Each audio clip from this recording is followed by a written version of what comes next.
No, jasně. Chcete novou karosérii zase, jo?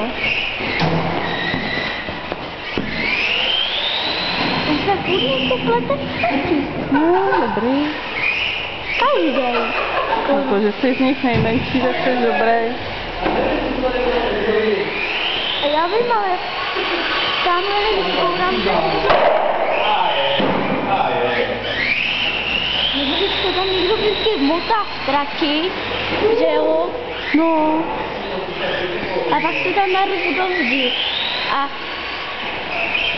Hlídnákovo přísloví je, nesmíte to narvat do zdi, čím byste pak jezdili, snad popelnicím, nebo čím? Natáčejte dál. Tak povídejte, jaký jsou zážitky ze závodu. Jo, to je dobrý. A vy nám řekněte, kdo nejlíp jezdil. Nejlíp jezdil Máťa Benda, to je jasný. No, to je jasný. Ostatní furt bouraj. To jsem já. Totiž jinak všichni se motají v trati a já to vždycky narvu do zdi. Že jo, to jsem vám už říkal. Tak děkujeme za rozhovor a těšíme se na shledanou. Čau. Příště.